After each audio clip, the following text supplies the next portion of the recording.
অনেকের এখনো বিয়েই হয়নি, কেউ সংসার করছে, কারো সংসার চলছে। তো আমার বদনামে তাদের জীবনে কোনো ক্ষতি হোক, আমি বদনাম করে বা কিছু সত্য জানায়, তো আমি এগুলো চাই না।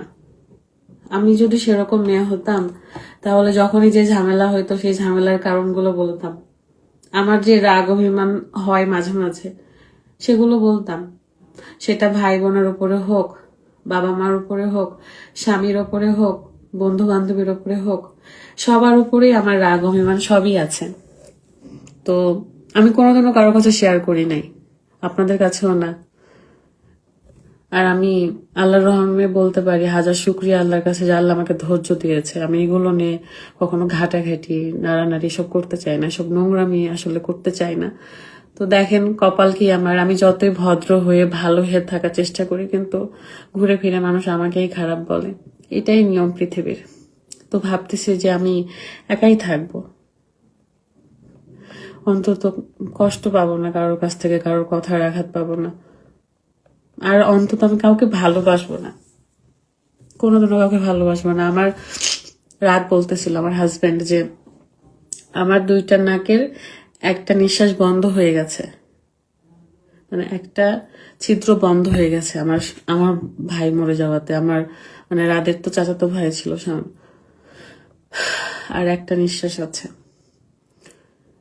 তো এই নিঃশ্বাস বন্ধ হয়ে গেছে কারণ আমরা চলতে পারতাম না, তো সেই সবকিছু হ্যান্ডেল করতো আমাদের আমাদের আমরা নির্ভর হয়ে গেছিলাম তার উপর অনেক। এরকম যাকেই ভালোবাসি তার উপরে নির্ভর হয়ে যায়, তাদের ভালোবাসার পাগল হয়ে যায় আমরা। হ্যাঁ, তো যাকেই আমরা ভালোবাসি, তো যতটুকু ভালোবাসি তার থেকে বেশি আশাও করি। তো আশাগুলো যখন আর ফিল আপ করতে পারি না, হয় না, মন খারাপ হয়, অভিমান হয়, তখন থেকেই যে কারোর সাথে তখন ঝামেলা হয়। ঝামেলা আমি তাও করি না, এটাই ও মান অভিমানের কারণ। যার যার সাথে আমার আব্বুর সাথেও মান অভিমান হয় যে আমি এত ব্যস্ত থাকি, আব্বু কল দেয়, আমি যেতে পারি কখনো কখনো, আব্বু আসে। কোনো কোনো কারণে অভিমান হয় যখন হয়তো আব্বুকে কল দিয়ে ডেকে পাই না, আব্বু ব্যস্ততা আছে এরকম জানে। তো সেরকমই ভাই বোন বা বন্ধু বান্ধবের ক্ষেত্রেও সেম রাগ।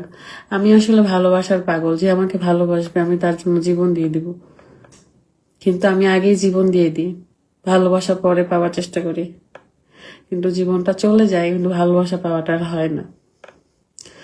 তো আপনারা বিথিকে অবশ্যই একদিন চিনবেন, যে বিথিকে আপনারা অহংকারী বলেন না। আপনারা যারা আমাকে দেখেন নাই কখনো তারাও বলেন অহংকারী। আমি জানি না কি দেখে অহংকারী বলেন। আমি নাকি অহংকারী, আমি দেমাগী, আমি মানুষের ভালো সহ্য করতে পারি না, ভালো সুখ সহ্য করতে পারি না।